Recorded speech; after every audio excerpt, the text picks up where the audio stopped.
Andrew Collins has actually read this article that I didn't have time to read, and I want to open with him. In case you don't know who he is, he's written many, many books. I consider him one of the preeminent scholars of our entire field, highly respected by Graham Hancock and myself and many others. Andrew, what was going on with this new story that's so central to disclosure? I read a little about it, but you apparently had time to read it. I've been too busy, so it's awesome that you know about it. Right, well, the reason that I'm here this weekend, aside from anything else, is to tell you about an alien megastructure that has been detected around a star in the constellation of Cygnus. Now, this is the celestial swan or bird, also known as the Northern Cross. It's a very, very important constellation of the northern sky, and the ancients saw this as the place of entry into the sky world. They felt that their origins came from here in the first place. Now, this weekend is so important because this alien megastructure looks like it's put in another appearance. The light of this star, which is known as KIC 8462852, otherwise known as Tabby's star, after the astronomer Tabitha Boyajian, who was the first to write about it in 2015, has started to dip its light by an incredible amount. Now, the other times that it was doing this, it suggested that something massive was actually in orbit or passing around this star, something weird, something elliptical, something that was not natural. And it's not a planet. If a planet moves in front of a star, it will dip its light, its so-called flux, by 1%. This is dipping it by 17 down to 22%. And all the smart money at the moment is on this being an alien megastructure, what's known as a Dyson sphere.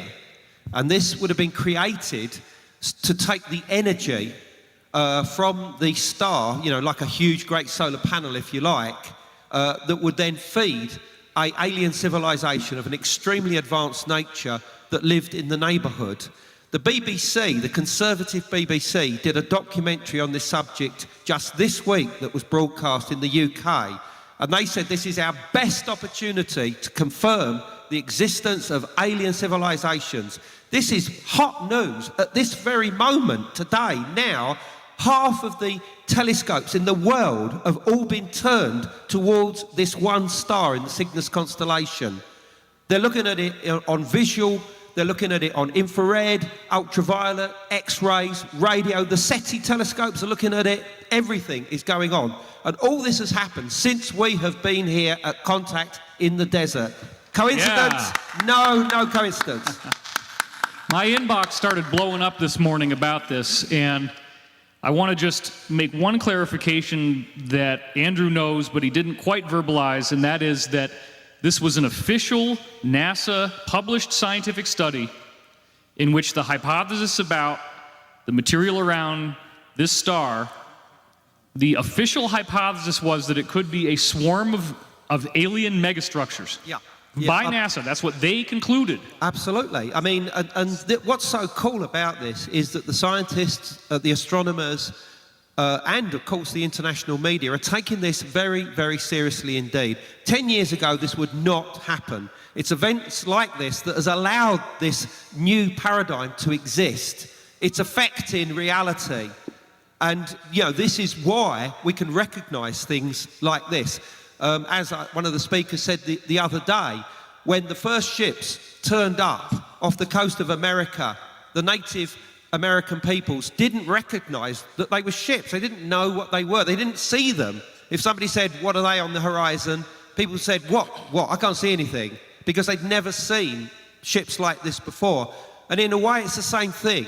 Now we can see them. Now we can see the alien civilizations, the alien ships, alien megastructures out there. And the scientists and the astronomers are taking this deadly serious right now. Obviously, there's a few killjoys out there, skeptics, that are saying, oh, it's just the planet, that the star eating a planet or a load of comets. Do you know how many comets you would need to do this? 648,000 comets would need to be going around this star to create that kind of light dip, which is just silly. But the other important fact is that 2 studies have also shown that the star has been dimming its light across the last 110 years.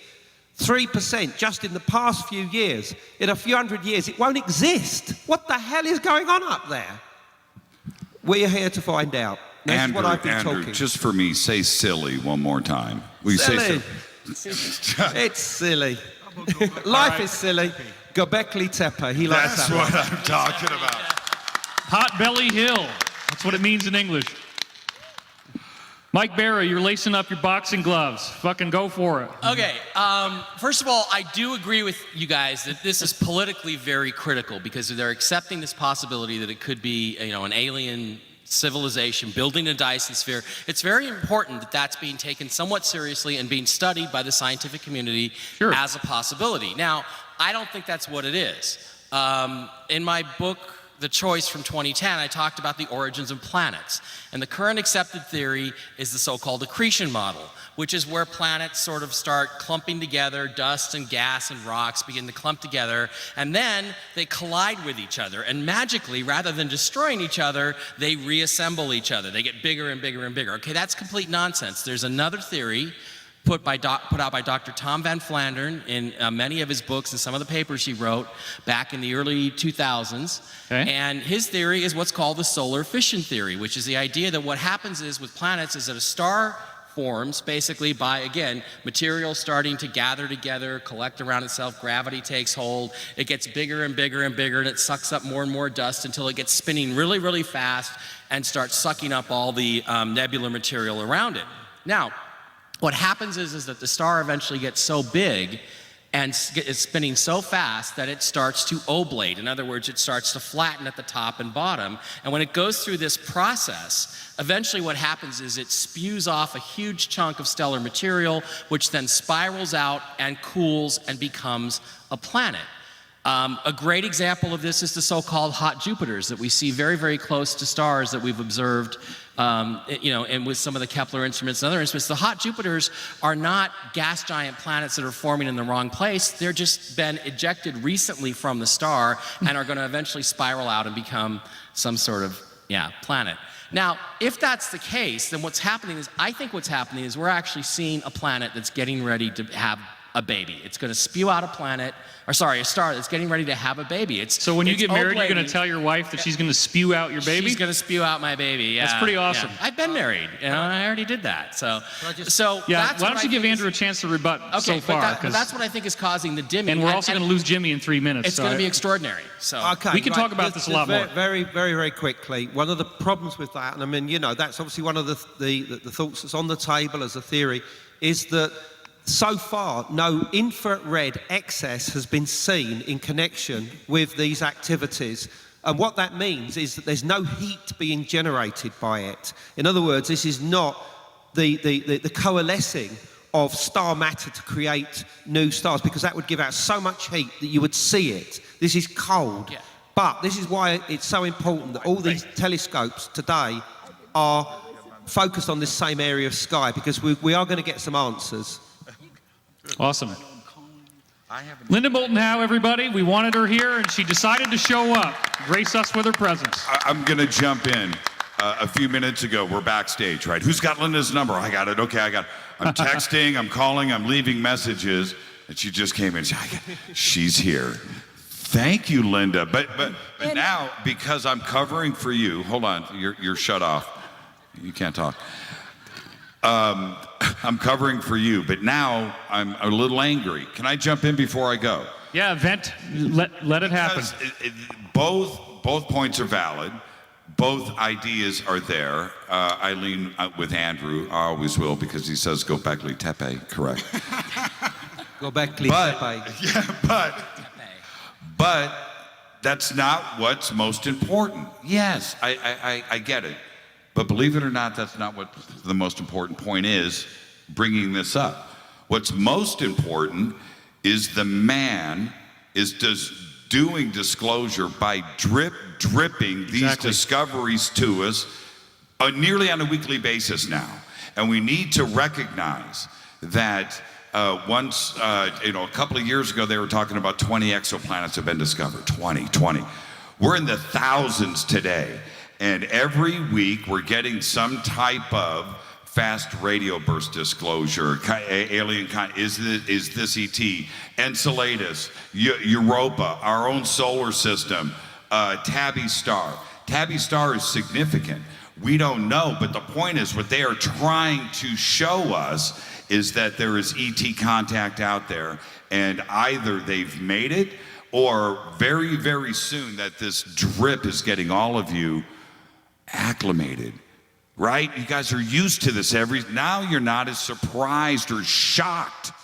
Do you guys get what I'm saying? So it's coming at you, and it's, all right, okay, another okay, Tabby Star, alien megastructure, woo, right? You're getting acclimated for when the big drop, when it does happen, you're gonna go, well, okay, we were expecting this. And that is the part of disclosure that we need to recognize here. Are you guys with me? Are you with me? Yeah. Now with that, David, Linda Moulton Howe is here to cover. We need to release the pressure on Linda's brain. As I would say. Right now. Linda. It's like trepanning. Everybody, thank you for letting me vent. Enjoy the rest of the panel. All right. She's on mic number 3 now. Okay.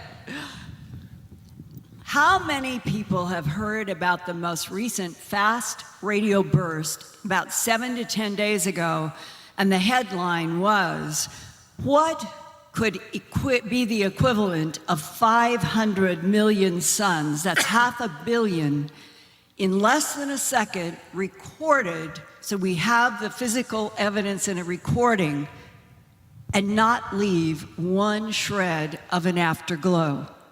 And I have talked about this now with the chairman of the Harvard University Astronomy Department. You really do need an afterglow when you release a fast burst. It's pretty important. And there's...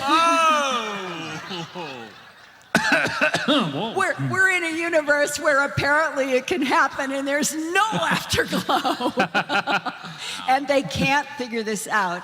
But this is really important, exactly to what Jimmy was just saying. A couple of months ago, I interviewed Avi Loeb. He's the chairman of the astronomy department at Harvard University, and he is the guy who is one of the leads on Starshot, trying to use lasers to accelerate little craft that would get up to 30% the speed of light and head for Alpha Centauri.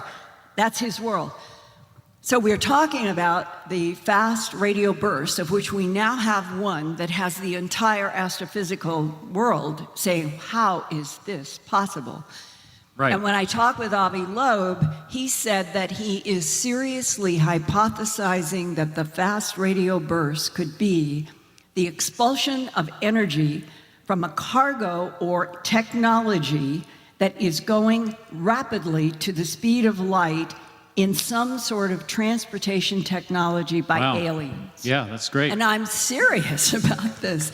So we are being forced fast. Not only are astrophysicists puzzled by the fast radio bursts, but it's becoming a context in which to consider that we already are confirming a presence in the universe that may be technological.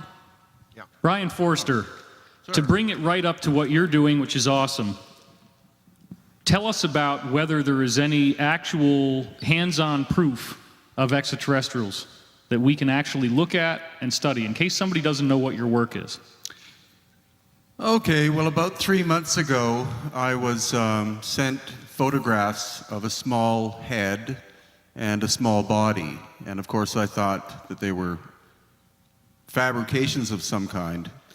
And so I emailed back to this person. This is in Cusco, Peru. And so I emailed back and said, interesting. And he said, would you like to see them? So I went to see them. My background is biology. And so when I went to see these, what I was looking at looked like an alien gray's head, about this big, skin of some kind, bone of some kind, a small figure that has an elongated skull. And then a week later, he sent me a photograph of a 3-fingered hand, this long, with 6 bones in each finger. And he brought it to our house, and we looked at it, and it looks like some kind of organic thing. Now, the backstory is he would not tell me the location of where these were found because of many factors. But over the course of time, I was able to have him give me the general idea, and that's that these were found in the Nazca area of Peru, near the coast. There is some kind of cave in which there are 2 sarcophagi containing hundreds of unidentified as being earthly body parts. And so at the moment, that's the present position. Samples have been sent via an archaeologist to France, and so I'm eager to go back to Peru in 2 days and see what the latest is. But the objects or things that I saw, I can't identify as being anything of normal earthly origin. Yeah. Are you going to do DNA? I'm not. I'm actually backing away. One of the reasons I'm here, well, not one of the reasons I'm here, but typically what happens with this stuff is, of course, you think, oh, it'll be brought to the authorities, then it'll go to a world-class laboratory, and then it'll all be released, and we'll all learn. What happened is automatically, there are 2 people involved in this process, and then automatically one of them decided that he wanted to become world famous as a result of it, and tried to shaft the other person, and then collected 35,000 euros to get some tests done. And meanwhile, supposedly at this location near Nazca, it's being protected by these 2 people who made the discovery. They are huaqueros, which is tomb robbers, so they will not give the exact location because if the Peruvian government finds them, they're going to jail. And they've been selling them on the black market to international dealers. So by the time I go back, I'll find out what I had to back away because this stuff, there's always greed involved. So when I go back, I'll contact my source and see what the update is. Yeah. Yeah. Good. Okay, so She said they have the pictures, is what she said. Oh, good. Good. Gracias. so Andrew Collins, let's talk about this alien megastructure again for a minute here, because I think this is a really important aspect of disclosure. Before Jimmy left the stage, he suggested the idea that these disclosures are not just happening randomly, but it's part of some sort of orchestrated event, whether, as Mike has argued, whether he thinks it's true or not. Would you agree with the idea that there might be some sort of directed effort to try to get us to the point where we accept these things as facts? Absolutely, yeah. But I think a lot of it is, it's so difficult to move out of one paradigm into another for academics and scholars that it takes time. I mean, we've been living with the UFO phenomena for what, the last 75 years? Well, no, I mean, you know, as far as flying saucers and UFOs and, you know, that whole culture, you know, it's almost risen up with the, you know, the 60s and pop culture and all the rest of it. And, you know, the people that are into it today are probably grandchildren of those who first heard about this in the 1940s or the 1950s. So it's ingrained into us now, and it's ingrained into the academia, into scholars. They're as interested as we are, they just don't tell you. And all I can say is that the leading astronomers that are investigating Tabby's star at the moment were actually asked live on a feed, a Twitter feed, you know, do you think that if you discover that these are aliens and this is an alien megastructure, that the government will suppress it? And they said, well, no, not whatsoever. We're telling you, we're doing this live on Twitter now. When we find out something, you'll find out about it instantaneously as well, because we are not into hiding stuff. Right. They need confirmation, absolutely. This current dip in the flux or light is something that's been going on for the last week and a half, but it was just a little bit to start with, just little flux, little lowering, and then suddenly on Thursday it starts dropping like a stone. And you know, now it's currently dropping. That light, the more and more as time goes on, you know, this weekend it's getting darker and darker and darker. That something's in front of that, something huge. And I just want to point out once again that if Jupiter, you know, the largest planet in our own solar system, went in front of the sun and we looked at the sun from a distance outside of the solar system, remember, it would dip the light by 1 degree. This is dipping the light of this star by 17% down to 22%. That's incredible. Then it's returning back to normal. That's the important thing. And the other important thing is that I've recognized within the information that was first recorded by the Kepler Space Telescope, which was sent up to look for these Earth-like planets, of which it's found over 1,000 confirmed ones so far, and another couple of thousand they're still looking into, is that some smart astronomers, before that Kepler Space Telescope went up into the sky, said that, well, surely if there's alien civilizations, alien intelligences, then they could use the idea of putting things in front of the stars, creating the light to dip, to send us intelligent messages like binary or prime numbers or something like this. And surely this would be a great way to tell us that they were out there.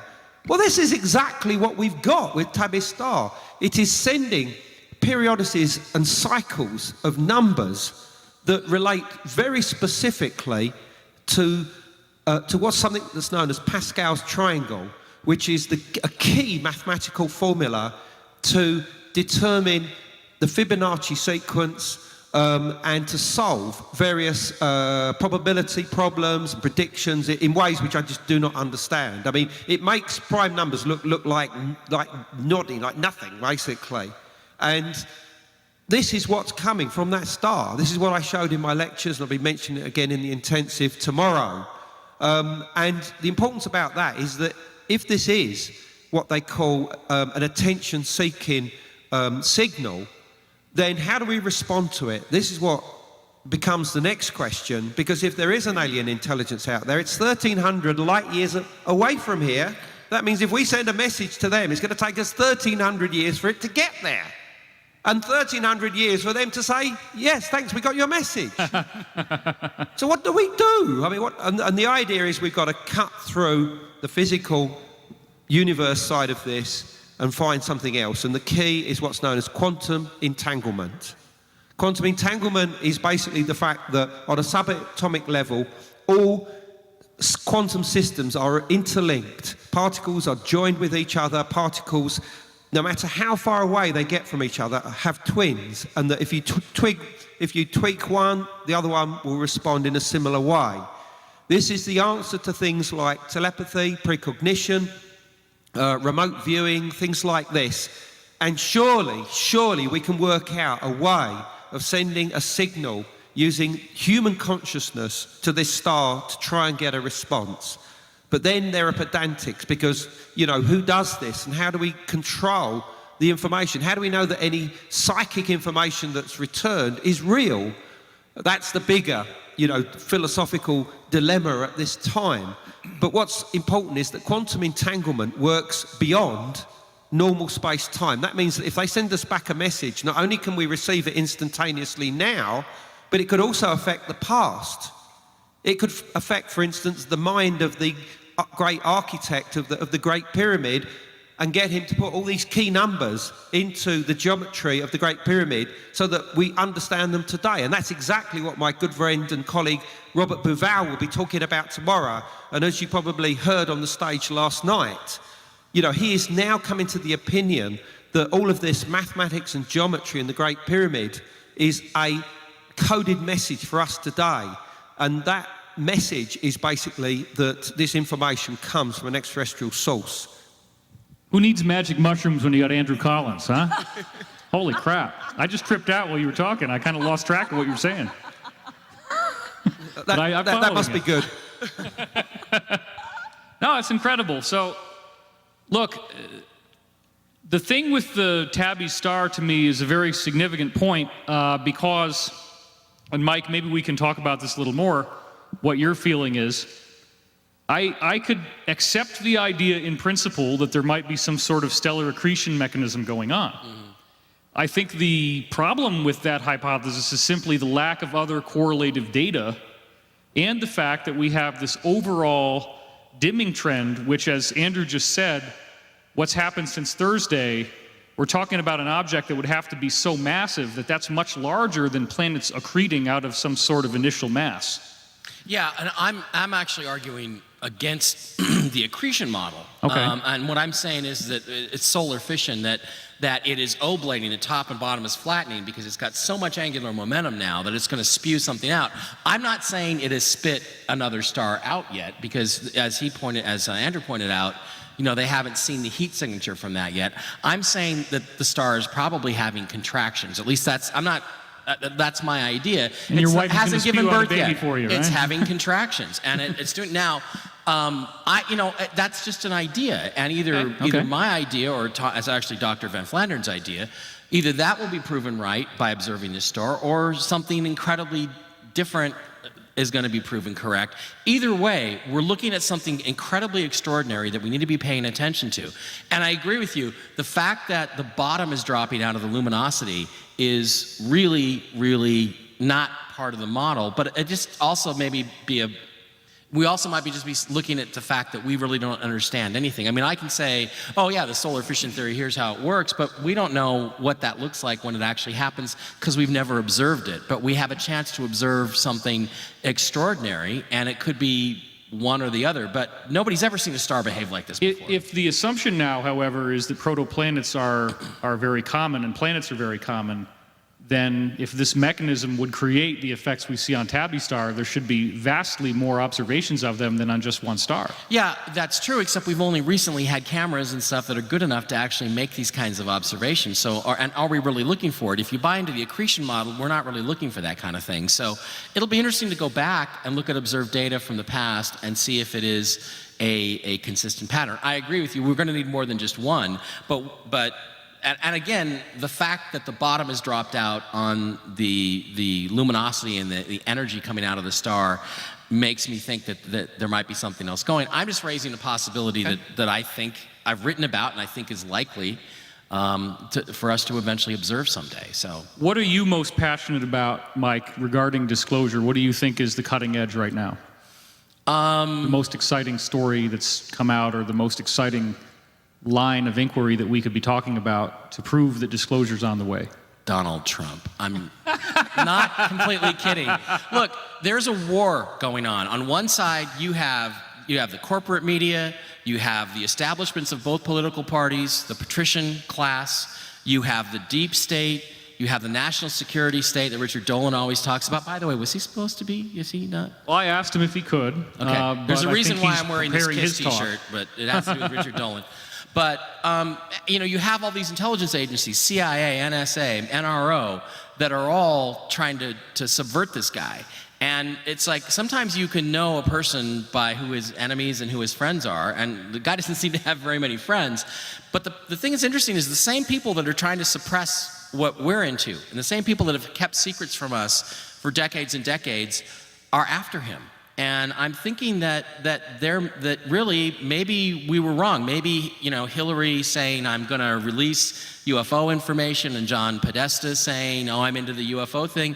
Maybe that was kind of a scam, and maybe the real hope of us exposing the raw, rotted out underbelly of this corrupt national security state that we're living in might rest with him. I don't know. But to me, the bottom line, it might not.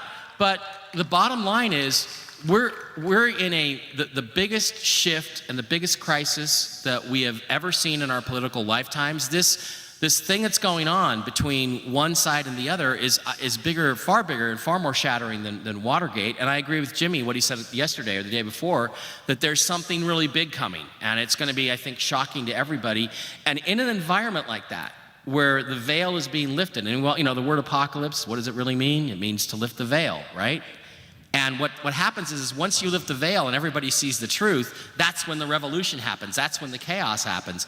So we're in the midst of the chaos, and I just think we should embrace the chaos, reserve judgment, and see what happens, because I think we have a great chance in the next 7-8 years to actually force some kind of disclosure, at least of what they have in terms of their documentation. Right. Now, again, government disclosure, does anybody here believe anything the government says, whether it's run by Trump or Obama? No, so it's going to be their version of disclosure, but at least it's going to get the ball rolling. And then once that happens, once you take your foot off the anthill entrance, all the ants are going to come scurrying out, and there's nothing you can do to get them back in at that point. Linda Moulton Howe, you are the preeminent woman in the UFO field, in my opinion, and that's why you're here. What has you the most excited about disclosure right now? Anytime I ask you questions like this, I get awesome answers. So, you're always tapping into stories. You're on Coast every month. You've done an amazing job with your show on Gaia. It's very popular. What do you think is the most exciting thing that's on the verge of breaking through so that we can get that afterglow that the universe may allow us to have? First of all, I'd like to be looked at and called a human being and not female or male. Okay. Thank you. I love you, David, I do, but Love you too. we need to stop dividing people into sex. I just love to see more women up here, that's all.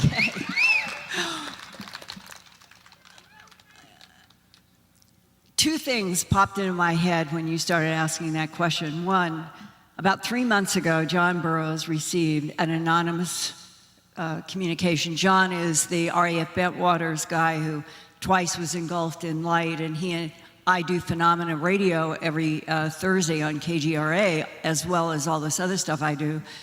And because we are always opening up to get any kind of leaks, whistleblowers, underground, any information, whether it's RAF Bentwaters or related to the whole government policy of denial versus what John is convinced we've already had confirmation through the DIA 55 report on unidentified aerial phenomena that says and talks about it. So, but he got this communication. He called me and he said, just listen. And it was a sentence that said, after July 15th, I believe was the date, there will be an event that will shock the Earth system. Wow. And then we had a discussion about what that could be. This July 15th, 2017, you're saying? Right. Wow. Yeah, this was a call from John to me about this about 2 months ago. In discussions that we've had with some other people, it was brought up, if you thought of the intelligence that we're dealing with, it always seems to work in cycles. And what happened July 16th, 1945? Trinity test. Right? Uh, Trinity test. yeah. Oh, the Trinity test, Trinity right, test, yeah. And who do we have in North Korea? And what do they Kim want to Jong-un, do? of course. Yeah, and he wants to ejaculate on the planet, especially the United States. Wow. That's what it boils That's why I down need a to. woman on my panel right there. She can say that. That's what it boils down to. That little guy, that's what he wants to do to the United States especially. And when I started thinking about the cycles of history and what has reoccurred of different types, and if one of his so-called tests does make Minnesota, Wisconsin, or California, or wherever, that is another one of those 90-degree turns like 9/11. And absolutely nothing is the same again. And we probably, I think, the United States would obliterate North Korea. Oh, for sure. And then all of that occurs without any thought given to the fact that radioactivity will be in the northern hemisphere and eventually in the southern hemisphere, and that we will have responded in a way that will have a horrible impact on a lot of the population, even if it is provoked by somebody who is not rational. Well, Linda, I would just remind you, and I'm sure you've interviewed Edgar Mitchell, that he was strongly of the opinion that there are benevolent ETs that are systematically stopping any of these nuclear exchanges from ever actually happening. There would have been many of them if it wasn't for that. And that's exactly the next place that we have gone in this discussion. Lynn Buchanan, that we had on a very long show about his work in the Stargate, remote viewing at DIA in the end of the 90s, has said with really strong emotion, when those of us who were tasked and went out into the universe on whatever was the specific question, that we all came back with the universe is teeming with life, and some of it is positive and some of it's negative. And Lynn said, if we had not had allies, there would be no Homo sapiens sapien now. And I am convinced that we have powerful allies, and that there is something about this intersection right now that we either are going to move toward less totalitarian state policies of denial, or we're going to move toward ripping off all of these covers, and it will be confirmation tremendously. And it may come through astronomy, it may come through swimming creatures on Enceladus, and it may be, and this is my final, the final thing that went through my head, I can't go into many details. You've been in the same place that I am in right now, but it actually ties to you and Corey and that whole work. I was traveling, and I got an approach by somebody who, since the first contact, I have received records. I know this is a real person with a real military background. And Well, then you and I need to have dinner, because I'll get the whole thing out of her privately. the bottom line was, this person said that he had seen photographs of the archaeology on the backside of the moon that matched the archaeology in Antarctica, Holy crap. that matched the archaeology on Mars. Wow. He comes in this from a very different point of view, but here is the bottom line that has haunted me. Whether this cannot be heard as hard proof, but this was communicated to me, and it has really haunted me. He said that it was a fact that for at least the last 15 years, that we have had teams going on a regular basis to remove from 2 miles down and other places at pole, is his phrase, at pole, latitude, longitude of pole, Right. which is very near where that big hole was that the naval engineer I have interviewed and is the real deal. And it was a football field size with a slant going down, and they really got in trouble for doing that from men in black suits, black ties, and white shirts in 1997. He said for 15 years, we have been taking out bodies, taking out artifacts, taking out all kinds of things that are related to a presence that was there before all of the ice. And the only consensus that I can find anywhere is that geophysicists that are involved in studies of Antarctica and Arctic say that the consensus of when was the last time Antarctica had no ice was 13 million years ago. You may have a different figure, I'm just saying that was said to me. 13 million years. If this is as extensive as this man is telling me he has knowledge, and we are trying to erase a lot of it in order to introduce it to the world, what has happened? That would be saying that this policy of denial on UFOs and ETs starting in World War II would be extended back 13 million years, so that Homo sapiens sapien would never, ever know the truth about this planet. That, to me, if any of that's true, that is the part that all of us should be fighting to understand and report. And you are there. Okay, yeah. I think you guys grasp the significance of what she's saying here, because we move forward with this Antarctic Atlantis story, and we're told, as I said in my talk yesterday or 2 days ago, which a lot of you probably saw, we were told you have to move on this very, very quickly. So December 11th is when my article came out, 2016, and that same day, 2 hours later, the first tabloid stories about ruins under the ice in Antarctica started to emerge. And we were told, if you don't do this, they're going to get to it first. And that's what happened within 2 hours. It was unbelievable. And we had telegraphed that we were trying to do this, and we were trying to do it quickly. So I definitely feel that this was real and it can be proven.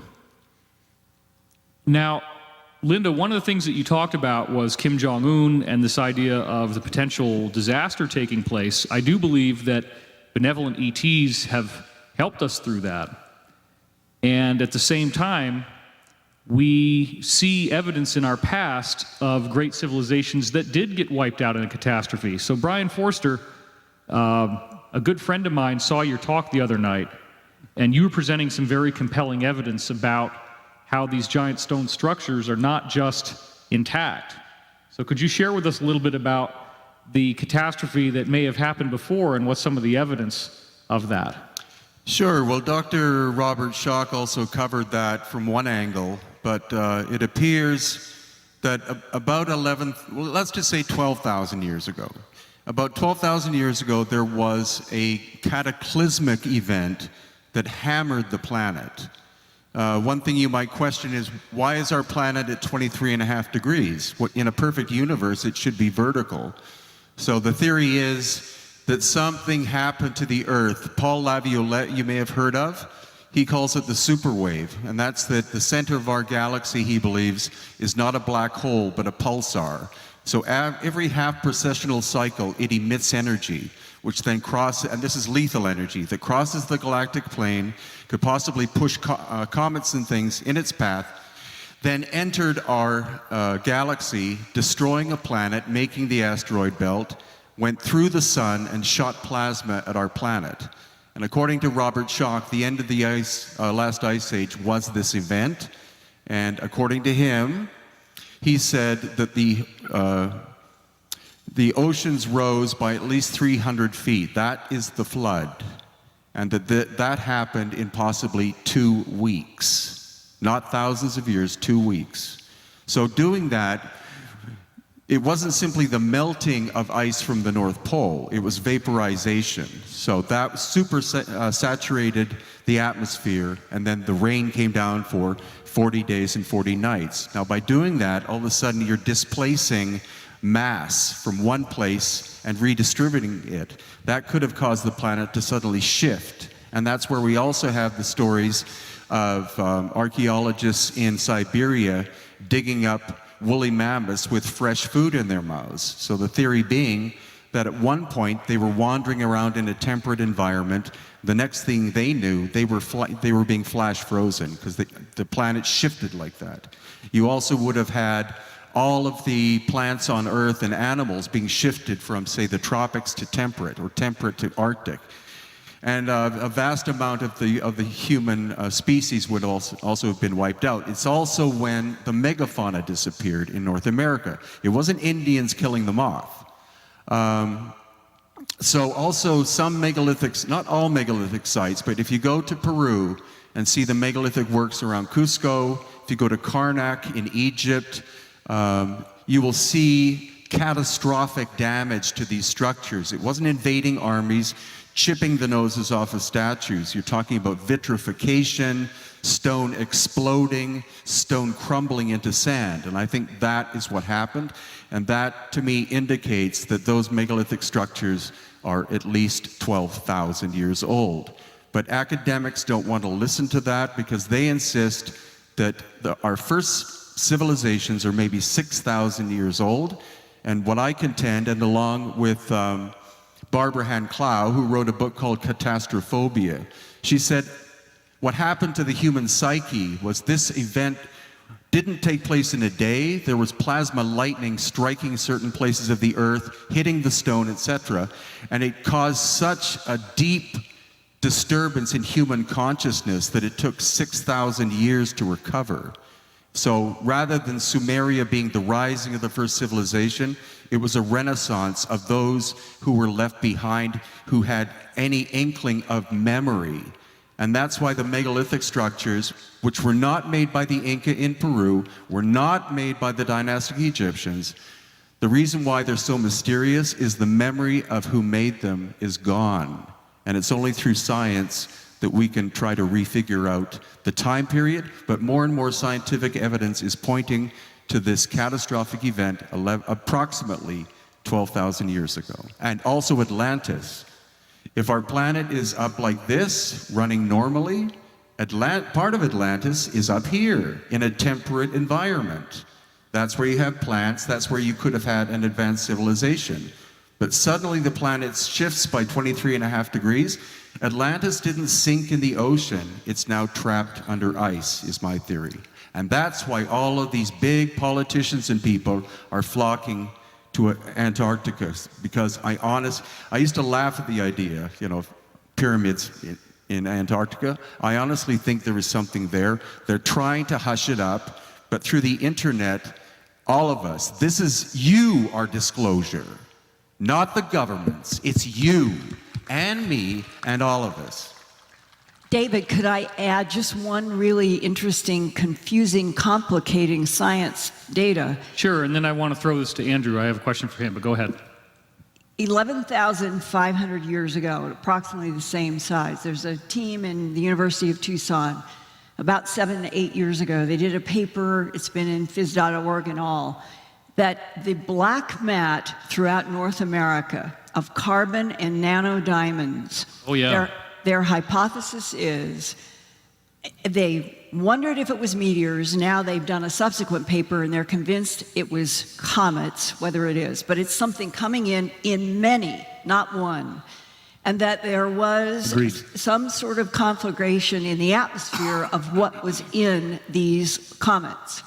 And that the fire was in the sky and there was a tremendous amount of pressure, which is what created the millions of square miles of nanodiamonds in this carbon. On the other side of the northern hemisphere, which, by the way, this is the event where they find the saber-toothed tigers with 180-degree turned spines. 33 mammals went extinct with this event, all in what we would call North America. On the other side of the planet, I called and talked with an astronomer who's been looking for cycles, anything that would relate to something coming through, including the Nibiru issue. And he said that they have really looked hard for anything that would be like a counterpoint to what happened in North America 11,500 years ago. And they cannot find it on the other side of the northern hemisphere, which would mean that Göbekli Tepe in southern Turkey, right near the Syrian border in that area, it was unaffected by what happened on the other side of the planet. You're preempting my question to Andrew. But, well, I'll throw it to him.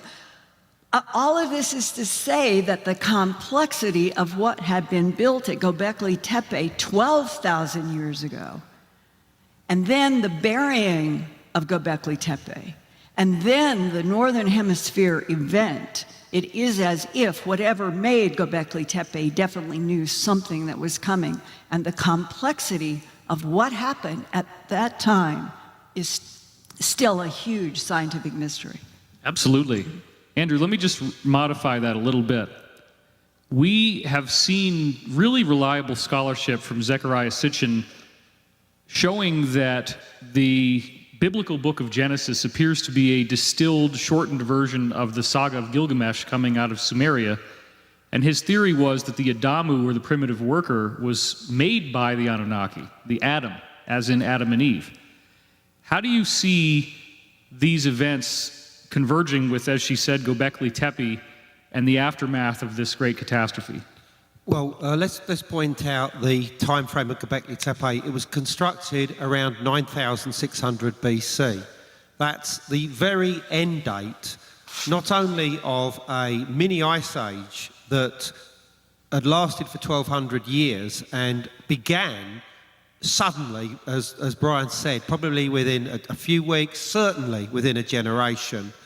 And it was on the onset of an ice age which shouldn't have happened. I mean, the true ice age had already ended. It was getting warm again, and everything looked really cozy, nice golden age was beginning to dawn again. And then suddenly the ice is back. Why?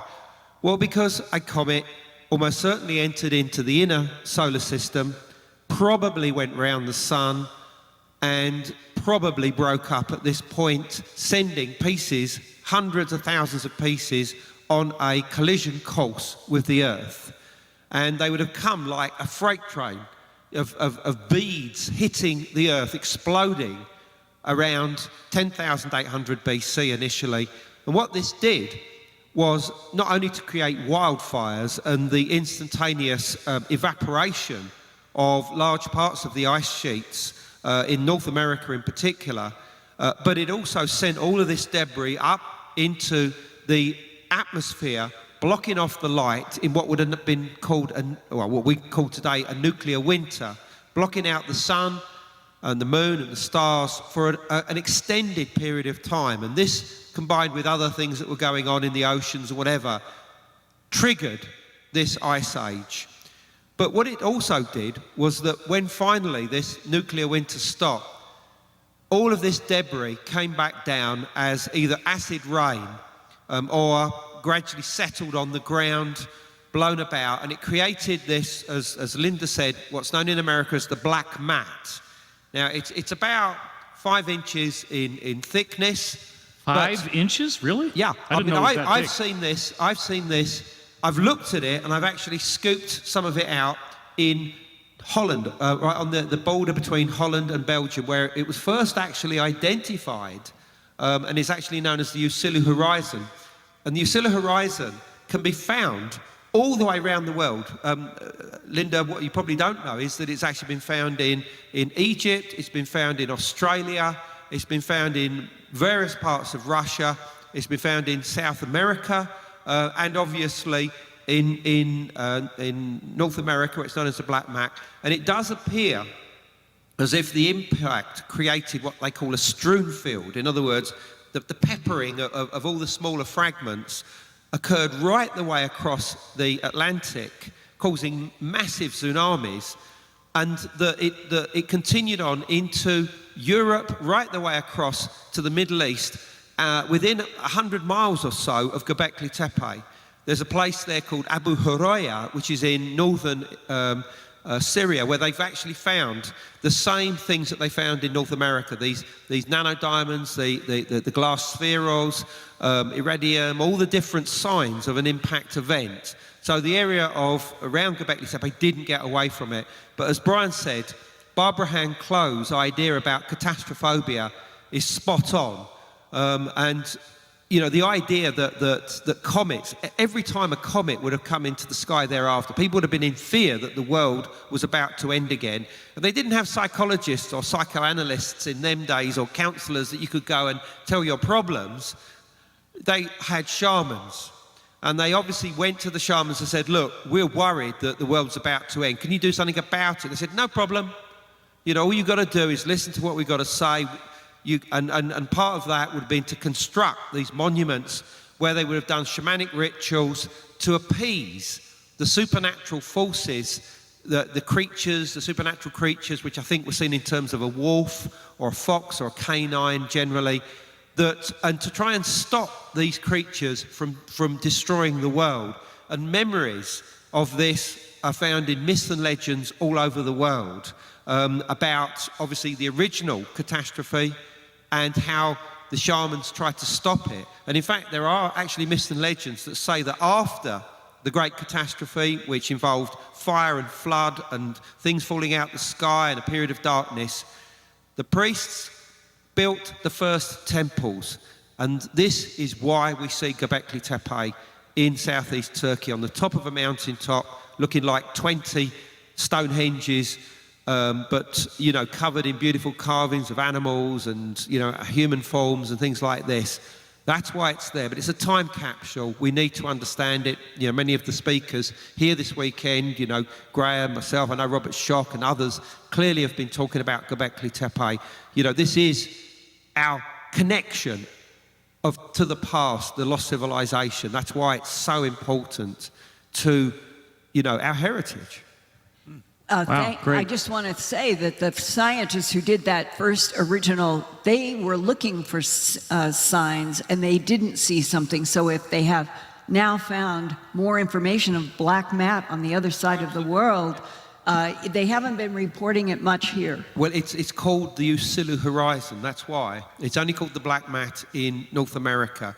But, I mean, I've put this in my books, the Göbekli Tepe book, and various other books, and, you know, it's there. And I actually met the discoverer of it, who first realised its importance. Sadly, he died last year. You know, it's there. It's there in all of these countries and probably many more. Thank you. Andrew, the theoretical model about this Usulu horizon, or Usulu, I didn't quite hear you. It's Usulu. It's named after a place. I can't remember if it's in Belgium or Holland, but it's right on the border. Okay. Yeah. It's USSELO. Okay. I'm curious about what the conventional geological theoretical models are for what could account for a 5-inch thick mat of ash all over the planet. Is it a supervolcano, or what do they think it is? No, it's a comet impact. It's Okay. a result of a comet impact. How do they know that? Because of what they call the extraterrestrial materials found within that layer. As Linda said, iridium, which is something that is of an extraterrestrial source anyway. Nanodiamonds, which are only created under extreme heat. I mean, we're talking 2 or 3,000 degrees centigrade, and were also found at the Trinity site after the first atomic bomb explosion. So basically, they can go to Trinity and look at what you know, the result of these atom bombs, and say, look, we find the same thing within this mat. But what I will say is that when I was able to touch it and scoop some out, it felt like it'd been put down yesterday, and it felt almost like the oily blackness that you get on the underside of a bonfire. You know, at a bonfire, and you clear away all the ashes, and the earth's got this sort of like black, oily thing. It's identical. Another question for you, Andrew, and I'm just curious. Do you think there is any possibility that a type of nuclear winter, if there had just been a conventional nuclear war with nuclear weapons of the people that were Atlanteans at the time, do you think any type of nuclear exchange, as anybody's modeled it out in modern simulations, could account for a 5-inch thick mat of ash all over the planet with micro diamonds and so forth? No, because as Linda said, these are either extraterrestrial materials in the first place. In other words, they've come with the comet. I mean, also, they found within the black mat, the Usulu horizon, vast amounts of platinum. Now, platinum is obviously a rare metal, and most of the rare metals on our planet, don't know if you actually know this, but gold is an extraterrestrial material. It actually comes from the stars, and it is something that is seeded out into different parts of the universe by explosions, by supernova, and it then travels and then, you know, comes into a planet and builds up, and then of course we get sediment on the top of it and more rock, so it gets hidden away. But these rare metals are of extraterrestrial origin. Wow. Brian, you seem like you want to say something. Wow. I'll have to buy more. Yeah, platinum is not of this earth, and this is one of the telltale signs that this black mat or Usulu horizon is actually created by an extraterrestrial object. Well, this is really interesting because up until you guys are saying this, I honestly had not been convinced about the idea that the solar flash model for the Atlantean catastrophe could be the correct model, but now it's definitely looking like it leans in that direction. Some sort of solar flash or some sort of extraterrestrial impact of some kind like this. Well, actually, if you look at it, if you look at the work of Barbara Hand-Clough, Robert Schoch, Paul Laviolette, and the earlier researchers called Allen and Dallaire. Just like, you don't have to buy and read their books, but if you just look at the basics and look at the commonalities, there's a real, actually quite simple logic to it. So rather than, you know, the idea of Atlantis, most people will laugh at, or they think it's all spiritual and whatever, but simply the idea that if part of Antarctica was in a slightly different position, that would be a place where you could have had a civilization. And if there was a massive cataclysm of some kind, then it's not like we have a week to move. It's like, it's kind of too late. You know, that I believe that is the idea of Atlantis. The unfortunate thing is, of course, Plato's the famous guy, Solon's the famous guy before that, the Egyptians knew it before that. But that's like one of those stories where somebody talks into somebody's ear, who talks into somebody's ear, somebody's ear, somebody's ear, somebody's ear. The story's very different at the end, but if you simply look at the science of it, then you're looking at a logical plausibility. David, do you think that the whole bloody geophysical atmosphere could have been from war between the, we'll call them the riptoids and the blondes? I did up until Andrew answered my question. Sorry about that. No, I'm thinking of that, whether it's just sheer geophysics or not, but that the reason for why all of it happened is because we're dealing with intergalactic war. I'm starting to lean in the direction that there was a war and that this event took place also. Based on what Andrew's sharing and what I'm hearing as we're talking about this, it's definitely sounding like there could be a case where, I'm not sure I buy Paul LaViolette's model that it's always every half precessional cycle that we get a solar flash, but I certainly think with the physics of the solar flash as I've been examining it and putting it in my shows on Gaia, I could understand how those physics would be tuned to have a solar flash at the halfway point of the precession. Oh, okay. Because my view of the precession gets back to Walter Cruttenden, which you guys may know. He was here before, where he talks about the idea that our star may be orbiting another star in a binary system. And that other star could be a brown dwarf, which the people in Sumeria were calling Nibiru. And if that's true, then it would indicate that the aphelion and the perihelion points, meaning that as our star gets closest to and farthest away from this other star, if you then invoke the Wallace-Thornhill electric universe model, there could be some sort of electrical discharge that takes place between these two stars as they get close. And there could also be some sort of resonance effect or some sort of magnetic monopole that's on the opposite side of that elliptical orbit that would fire this thing off the same way. Yeah, but the thing is too, Dave, is you don't even need that. I mean, there's asteroids and comets flying through the solar system all the time. Sometimes we go through areas of space where there's a lot more of that stuff. So all we really know, we know for a fact, I think at this point, that a large cometary body struck the northern hemisphere about 12 or 13,000 years ago. We've got solid proof of that. It probably hit the North Polar ice cap, which would have vaporized hundreds of billions of tons of ice, which would have created basically a global storm, a global rain that could have lasted easily for 40 days and 40 nights. It's probably what's behind the Bible. There were probably human inhabitants and Anunnaki inhabitants of this planet before that. And Göbekli Tepe makes a ton of sense. I covered this in my Secret Societies book. It makes a ton of sense that it's at high altitude, because if the waters are going to rise so dramatically, obviously that's all the land that's left. So the people that survived are going to migrate there. They made it through that mini ice age, and I say mini, what did it last? 1,200 years? Yeah, it's a long time.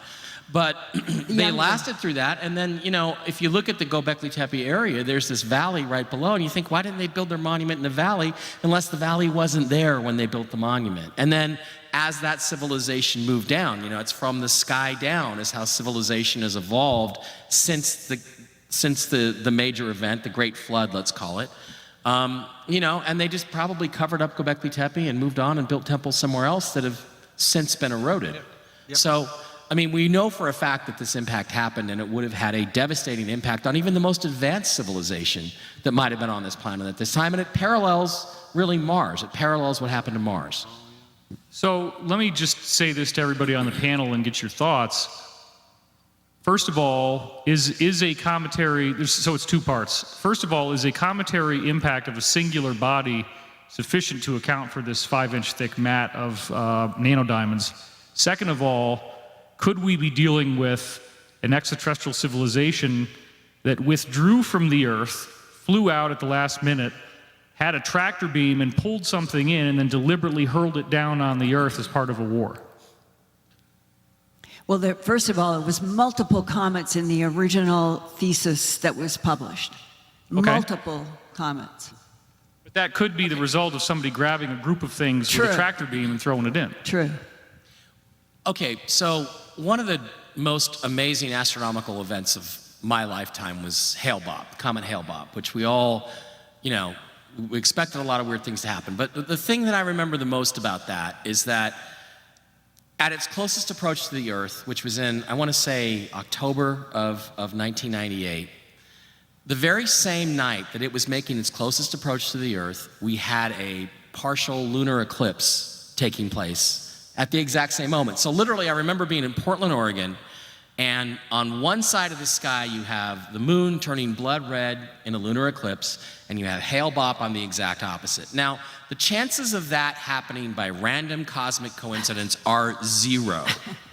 So, can you create a comet? Can you literally create a comet and direct its orbit and make it go where you want it to go? The answer is absolutely yes, especially if you have secret space program technology like flying saucers. All you've really got to do is fly to the asteroid belt. Now, we call it the asteroid belt, but again, remember Dr. Tom Van Flander's theory was that basically all the asteroids and comets, the difference between an asteroid and a comet is simply that these are all chunks of an exploded planet or a couple of exploded planets in our solar system, some of which still have their volatiles. Let me just butt in for 1 second, because you're going to love this.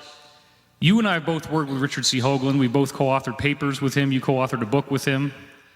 And no laughing. No, my blood sugar after that was 4.99. Anyway. Well, you got a New York Times bestseller out of the deal, so don't complain. Yeah, I do.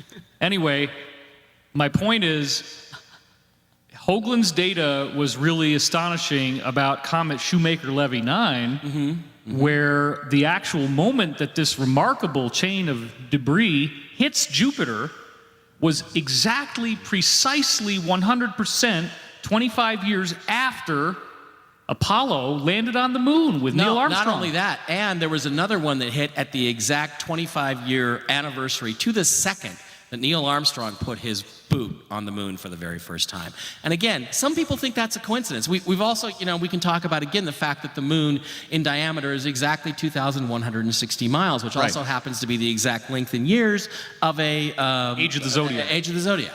And, and the fact that it's that size and it's the exact distance that it is from the Earth enables what we're going to have this summer, which is perfect solar eclipses to take Full place. corona solar eclipse. And some people think that that is a coincidence. It's not a coincidence. And the easiest thing in the world to do for these people, if they have control of this technology, would be, hey, I'm going to fly my flying saucer up next to this comet or asteroid in the asteroid belt, and I'm just going to give it a little nudge, and it's easy to figure out the mathematics to put it into an orbit where it's going to go boom, and hit the North Pole and wipe out everything on Earth. If your name is Enlil and you really don't like people, or it's interesting because if you read Sitchin's stuff, his later stuff, he really makes it sound like Enlil was not really, he didn't really hate man. He just felt like the project should never have taken place because it was immoral. He felt like creating beings who had souls was not a thing that they should be doing because they weren't advanced enough to do what God was supposed to do. But in any event, he got pissed off at Enki, and he sends, all he has to do is send one of his ships up there, go find me a couple of big rocks and send them this way,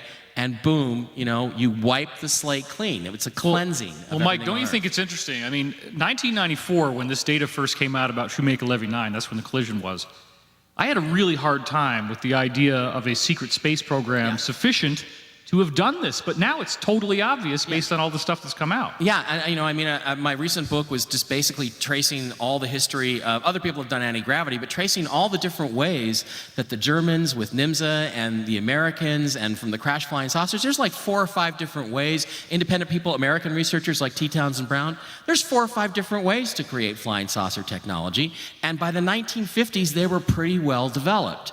So again, you look at the transportation curve, which gets up to chemical rockets and then goes completely flat. I think very clearly that stuff was then taken private because the Defense Department agencies and NSA, CIA, they had all this stuff. They had all these different technologies in one way or another. And I think you look at it and you think to yourself, well, yeah, they must have that stuff. Even, and I'll tell this story, this is an anecdote, I can't prove any of this, but I know somebody whose father worked at TRW, which was a big, big defense contractor during the Apollo days. And he swears up and down that at his swimming pool, at a barbecue, he's got Gus Grissom, he's got Gordon Cooper. This guy's 5 or 6 years old at the time. And they're sitting around the barbecue, and Gus Grissom is all pissed off because he's like, you know, we're just spamming a can. They're sending us up in these bombs, these rickety rockets. They've been to the moon, they've been to Mars, they've had flying saucer technology for 10 or 15 years. Wow. And I'm really pissed off about it, which may have ultimately been one of the reasons why Gus ended up in a fire and didn't make it much longer than that. But there are other people who, and that's a story. I can't verify that story, but I do know the guy who told me that, and he says he heard it with his own ears. And I know a guy who worked in meteorology at White Sands Proving Ground. Another guy who came physically, didn't want to talk to me on the phone, 1988, said that he had talked with a physicist who said, I've been to the moon and I've been to Mars. I've been to Mars 6 times. This is before 1988.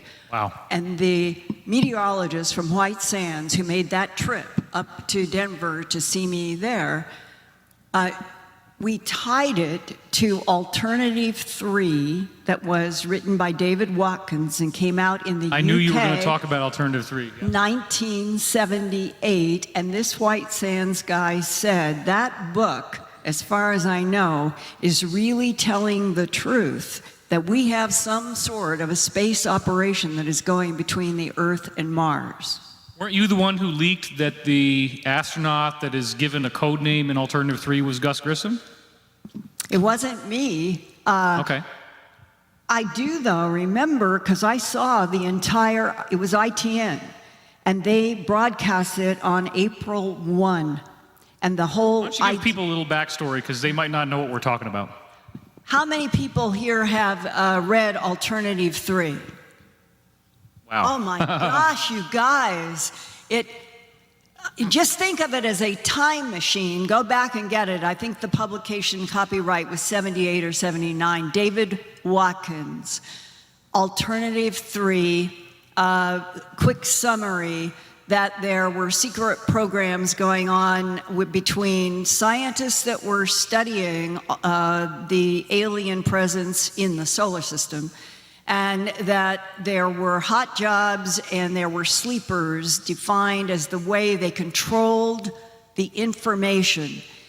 If you were a scientist working in a top secret project for X amount of time, you could be killed on purpose to keep things quiet by having a van pull up outside of your house, and they could use microwaves as carrier waves of a signal.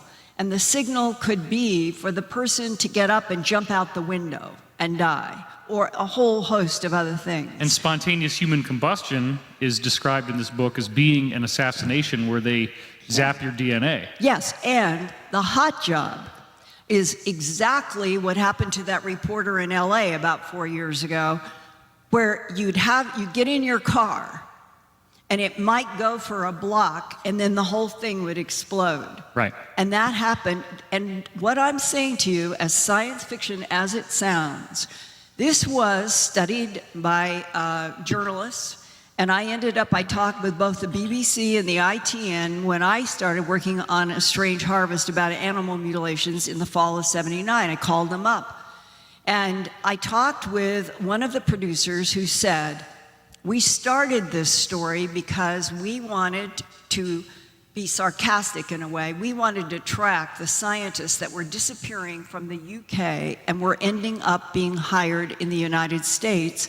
And we had letters and we had postcards, allegedly from parents in the United States or family from the scientists that we were tracing. And he told me, he said, we never could find one single family in the United States. They had all this stuff in the UK of the scientists that were disappearing, but they couldn't find a link back in the United States. Linda, let me install a couple things here, because sometimes really concise information will help people. Alternative 3 is a premise that there were 3 alternatives that they could look at for what they were anticipating, they meaning like our government or whatever you want to call it. 3 alternatives that they were looking at to try to avert some type of global disaster. And I believe the first one was really ridiculous. They wanted to blow a nuke up in the atmosphere and get rid of the heat from global warming, right? That's alternative number 1, which they pretty much ruled that one out and said that doesn't work too good. Alternative 2 was to dig underground bases and to hide underground if something was going to happen on the surface. And alternative 3 was to actually build bases on the moon and Mars and travel there. And then this documentary had elements that were not true, and the book also had elements that were not true, and the book kind of describes how they did the documentary. I have it. But the point is that they were arguing that alternative 3 was already being taken seriously and was already being implemented. That they already had these bases on the moon. They already had these bases on Mars. They moved forward with the story. There were secret meetings going on between the US and the Soviet Union underneath the North Pole, where they would get together in submarines and link up the submarines and have these meetings to plan out alternative 3. Okay, go ahead. And alternative 3 then came into my life through the White Sands guy who comes and says that he knows a physicist who said he'd been to Mars 6 times, and then it was under alternative 3. Wow, really? Yeah. So that marriage, and that goes back to, if this is all true, then but when that book came out and the ITN broadcast, we already had been to Mars. And here's another detail. The meteorologist said, the physicist told him that we had on Mars a base inside of a lava tube where all they had to do was come up with some kind of a material that they sprayed on the inside, pumped in our mixture of atmosphere, and it was a ready-made base, so to speak, because the lava tube was strong enough to support how many people they were taking up there. And the link to you, Corey, some of these other whistleblowers today, when you think the first time I was exposed to that in 1988, going back to 78 is when Alternative 3 came out, then how far back were ETs taking Neil Armstrong or anybody in the secret space program to Mars and the moon? We must have been traveling on craft that were not terrestrial. Well, Linda, listen to this. This insider I have, who everyone here would love to hear from and would love to meet, but he's not going to come forward, unfortunately, names himself after the character Daniel Smith from Stargate SG-1, so he calls himself Daniel. It's not his real name. I had an extensive amount of discussion with him. My copy of Alternative 3 was his copy. He gave it to me, okay? And he, in working on the so-called Montauk Project, had seen a photograph of astronauts on Mars waving in front of a pyramid. And the pyramid is so large that all you see is this sharp line in the background, and here are these astronauts waving to him. And so he was told that, yes, we have stuff on Mars, and this is in 1981. They already had this photograph, and he saw it, and he had no reason to lie. He's never come forward. He's never won any money.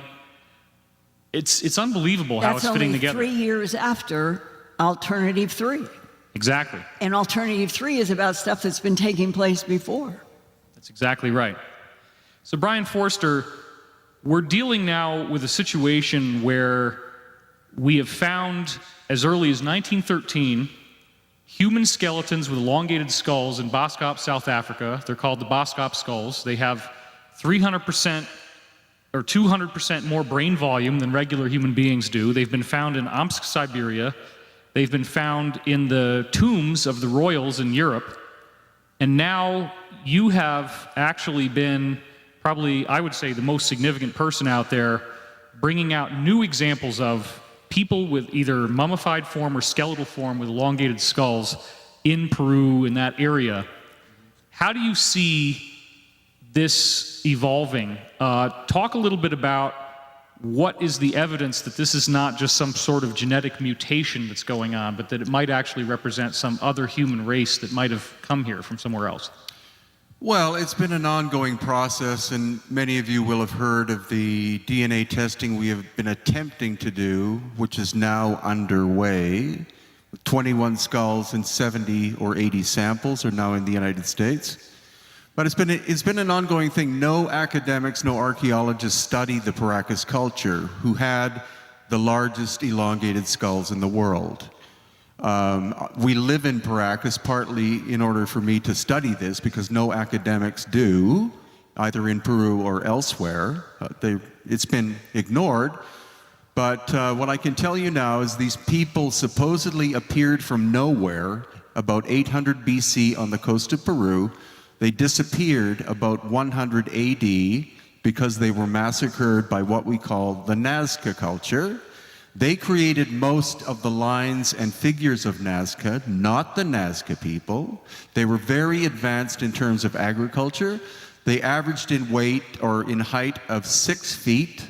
They had genetically blonde hair, which is 30% thinner than Native American hair. So if they had red hair, they had light-colored skin, possibly green eyes, and the genetics, the initial genetic results that we're finding is the only haplogroups that are showing up are either Middle Eastern or Northern European.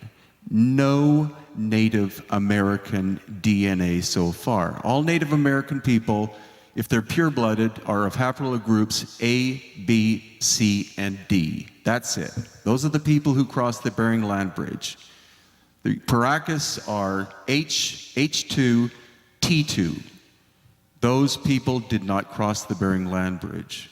And that's where we are at the moment, but I wanted to just tell you that after this 30-month process of dealing with the Ministry of Culture of Peru, because legally that's what we have to do, because these people, even their hair is pre-Columbian. And so we've gone through a 30-month process, and I wish to thank L.A. Marzulli in assisting that, but we have the paperwork, and the samples are now in the United States and will be processed in 3 of the top 10 labs in the world. Unbelievable. Now, Brian, my own subjective look at these skulls, and you probably have a lot more on this than I do, would seem to suggest that some of the physiology has sort of a flat slope as it goes up. Others seem to have a bun-like dome at the top of the skull here. I'm wondering what you've looked at in terms of things like skull plates, cranial sutures, locations of how major arteries or nerve centers go in and out of the skull. How does that physiology line up with regular human beings? Well, with the Paracas, they're missing the sagittal suture, which is this one here. I'm not saying that it's reduced. It doesn't exist. I've shown these. They're about 4% of the Paracas are the fascinating ones. They're probably the first ones, the first people. These people were likely in the beginning a small population that had to breed with local native people in the Paracas area because they couldn't inbreed forever. And so other characteristics are huge eye sockets, much larger than normal, 2 holes in the back of the head for nerve and blood flow. The foramen magnum, which is where your spinal column enters, is significantly farther back to compensate for the cone head look. And the most profound thing is quite recently we found in an obscure little museum in a tiny village at Lake Titicaca in Bolivia, a full skeleton whose skull is twice the size of normal and is cone head. I was there with a radiologist from Texas, and when he looked at, if you don't know, a radiologist is the expert on skeletal anatomy. And when he looked at it, he said, "That's not human." And I said, "What do you mean, not Anglo or not Homo sapiens sapiens?" And he said, "You can't bind a skull like that." And the best part was my wife kept poking me in the back and saying, "Look at the baby." And I turned to my left, and there is a fetus that died, according to Ken, between 7 and 9 months old, whose head is the size of its torso. Ken and I did not talk with each other for the rest of the day because I was dumbfounded. We find these skulls, but where are the skeletons? They're hiding in the backs of museums. But here, we were able to see that. The next morning at breakfast, he walked up to me and he said, "I'm 90% sure that is mother and baby, and they both died during childbirth. That baby would have been born with an elongated skull." Wow. Amazing stuff. Well, and the key thing is that, what that puts an end to is the argument that they use head binding after birth to make the elongated skull, right? That's the important point there. Yeah, the academics, the academics don't even look at this stuff, but they'll say, well, it's headboarding. 100%, yes, it is. And also, because of the pathetic nature of some archaeologists who won't address Original skull. This thing's like a wiffle ball. It has half the weight of regular human bone. It is less than half as thick as a regular human skull, and yet the consistency of the bone is more like the enamel on your teeth than any other bone in the body. The enamel is much harder than other bones in the body. The physiology of the head is all wrong. It's much larger. The face is a lot smaller as opposed to the rest of the size of the head.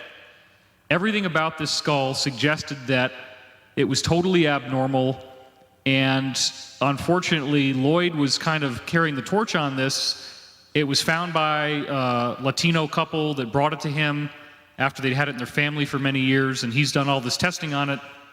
His DNA testing of the Star Child skull had concluded that it did in fact have a human mother, but it could not determine a human father with any regular DNA tests that we have.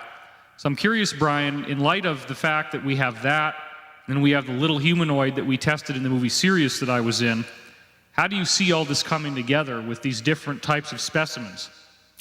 because now we found 3 Star Child skulls in Peru. What? Really? Yep. Okay. As of 2 weeks, that's Peru for you. Peru is the most fascinating country in the world. Are you just going to leave it hanging there like that, or can you tell us a little more? That's pretty intense. Well, no. One of them is in the Paracas History Museum in Paracas, Peru. It's been there for about 2 years. We've done photo comparisons, and physically they look the same. We haven't been able to do DNA testing yet because of the complexity of the process. That can be done. But 2 weeks ago, I was sent a photograph by my friend Luis in Cusco, who's related also to these so-called alien body parts, and he simply sent me a photograph and a video of 2 skulls that match the one that's in Paracas and are eerily similar to the Star Child skull in terms of being very small and ovalish, very shallow eye sockets where the optic nerve enters is not in a normal place, etc. So as soon as I get back to Peru, I'm going to send photographs to my friend Ken, the radiologist, and get his opinion before I pursue it more. But this is the kind of thing that I'm working on. It's just you get stuff out of nowhere, but you don't leap to conclusion. First you get medical experts to look at it and get some kind of idea, and then, that's my life. All right, everybody. David? She asked a good question. Does it have a sagittal suture on the Star Child skull? I believe it does, and these do as well. Yeah. Could I ask you and Brian and the others, I understand that there was no gene for blue eyes before 8,000 years ago, which would be a little after what we have been talking about, this catastrophic event, and that there was no gene for blonde hair prior to approximately 11.5, which is also exactly about the time. Right. Can you guys, because I've tried, there really isn't literature. You just get these sentences, and it seems so significant to me that blue eyes and blonde hair are the last substantial genetic change in terms of Homo sapien physical features. I think Andrew hasn't talked for a while. It's his turn. Okay, yeah, thank you. Interesting questions, really. I mean, as far as the medical world is concerned, that's absolutely correct about the blue eyes and the blonde colour of the skin, and they're only quite recent. I mean, 2 things here. You could take this in 2 directions. Firstly, there is a slight stigma connected with this whole subject, and this is one of the reasons why a lot of academics won't touch it, and that's because the more you talk about blonde-haired and blue-eyed, you start becoming associated with Aryan ideas and idealisms, and a lot of people don't want to go there. A lot of academics, a lot of scholars. I have to be very, very careful with what I write in my books to do with things like the Watchers and the Nephilim even the giants. I mean, some of those are said to have, white skin, blue eyes, stuff like this. And I have to be careful. I mean, I'll be honest, sometimes when this comes up, I will not put this in a book because it will be jumped on by the skeptics and used against you to suggest that you're sort of following Aryan ideals. Right, that's one. But as far as the idea of blue eyes is actually a form of albinism.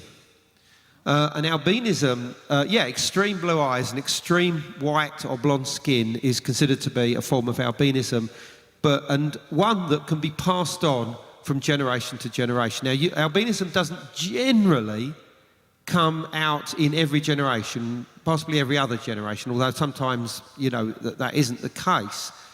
And I think albinism is something that we should be looking at a lot closer, because I suspect from the work that I've done that it could be a result of hybridization between two different types of humans. And when I say humans, I mean Homo sapiens like ourselves, and the Denisovans, who are these giant-sized archaic humans that have been found recently in the Altai Mountains of southern Siberia, which is also southern Siberia, Russia, and even Neanderthals. I mean, Neanderthals are known definitely to have had red hair.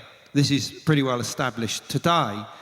And so it is very possible that albinism is some kind of genetic mutation based on hybridization. And of course, if you want to take it further and see it as somehow connected with extraterrestrials, then, just maybe it's connected with, the color of their skin and the way that they looked. Could I toss one thing in real quick, Mike? Andrew. Yes, sir.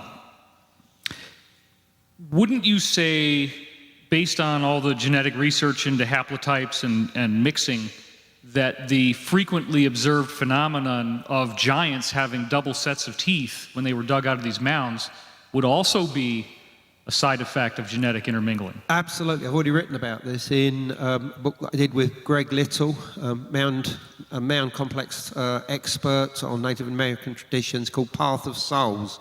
There's contributions from me in there that show that hybridization probably relating to the Denisovans, caused these type of mutations, particularly to do with teeth, double rows of teeth, extra rows of teeth, strange teeth. That seems to be a common feature of these types of mutations, and therefore the idea of albinism being associated with that, I think, is a very strong prospect.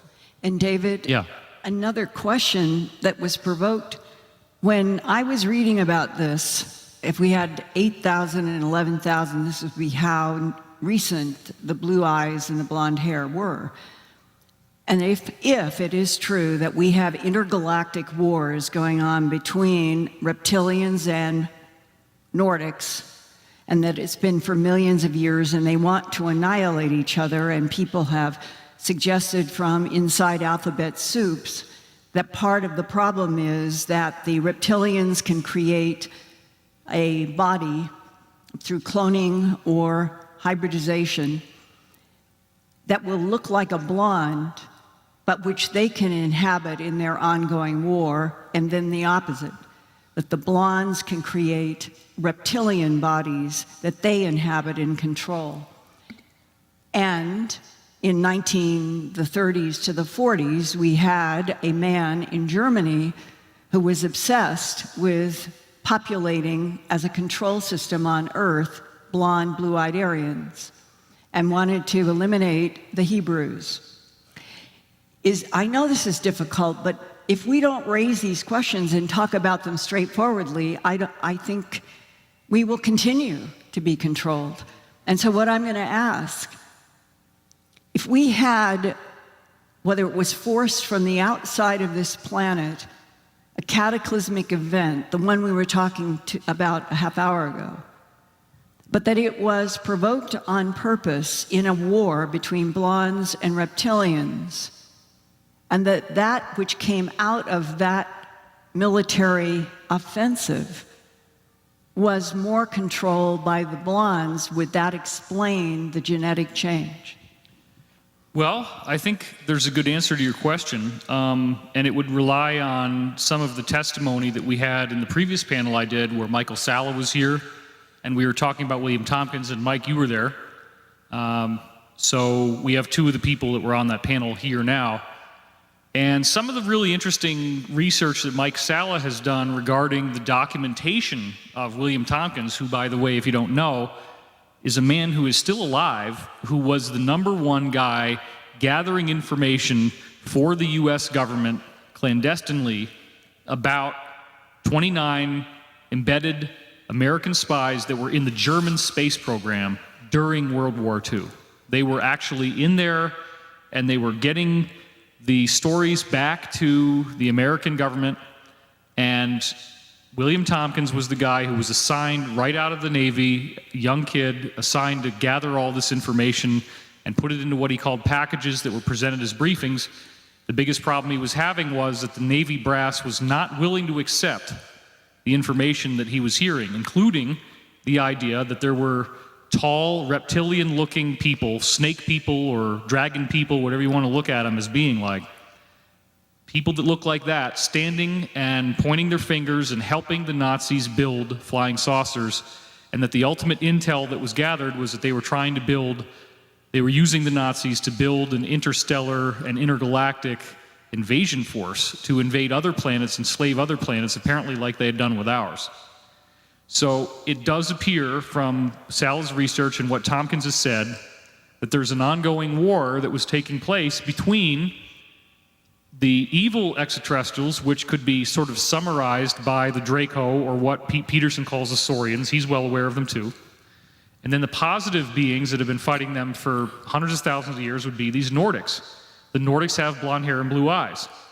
Apparently, the Nordics had started to work on the Germans earlier, before the Nazi Party rose, in the hopes that this greatest of industrial powers on Earth at that time could develop a space program that could be used to fight the Draco. And that the Draco were somehow able to get in there once they already had some of these things underway, once they already had started to build this stuff. They hit a wall. They couldn't get far enough with the Nordic help. But already, I think that some of these German secret societies started to look at the Nordics as a godlike race. And then the Draco comes in and it gets very evil and very negative. And the Nordics essentially withdrew from them, and it now appears that the Nordics then went to America and tried to work with the Navy to build our own secret space program as a counterbalance to the Germans. That's where I think the answer to your question lies. And that the Nordics then helped America become the factor that shifted the war from, and when people say, well, if Hitler were working with Aldebaran ETs, why didn't he win that war? Why did the ball bearings run out in Europe? Right. And the answer would be because it still was the ET galactic war, but they had changed sides, and it was the Allies and the Blondes who then prevailed. Well, here's something that's a surprise for you guys, and this is kind of spontaneous. I think it's really cool that we're able to do this for you.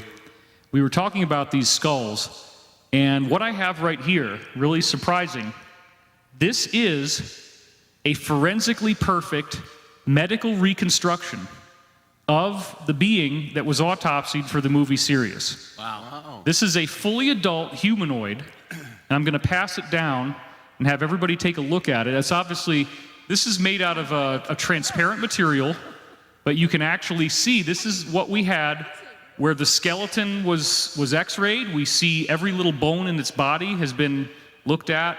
We had Dr. Theodore Lackman determine that the kneecaps on this guy were fully adult, and they're not the signs of any type of skeletal dysplasia or normal birth defects. This is one of the keys that I think, mixed with your data, Brian, is going to tip the scales on disclosure, because as you look at this little guy and give us some of your feedback on physiology and what you think you're seeing here, this does not at all look like a regular human being. So I want to pass this to you and tell me what you think about it as you look at this. What are some of the observations you have as you... And notice also that we cut the skull out so you can see what the brain looks like inside as well. It's obviously a little shriveled up, but it's pretty bizarre, because what you're looking at is a head that's very large, much larger than it should be for the proportions of the body. There's too many bones in the neck. It's really tall and skinny. It has, the spine seems to be too long. And so what are your thoughts, Brian, now that you've seen that, about what you're looking at here?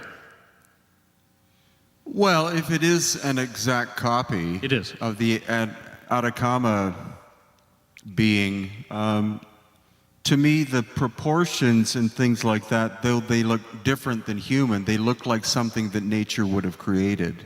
So Right. I know some people are saying, oh, it's a desiccated this or it's a that or whatever, but it looks like it was a true life form, and it looks like something you would expect not created on this planet.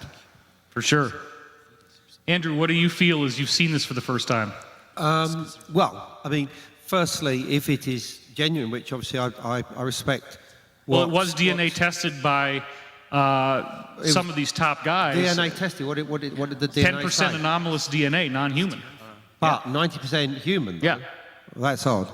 I mean, you know, look, it's either two things. If it's genuine, it's one of two things. It's either a type of human species that's branched off from, you know, one of our ancestors, you know, Homo habilis, or, you know, one of these other ones at a very, very early stage in the development of our ancestors, clearly millions of years ago, and that somehow it's resulted in this. I mean, obviously, only in the past few years, we've discovered these hobbits in the Right. island of Flores in Ireland, Southeast Asia.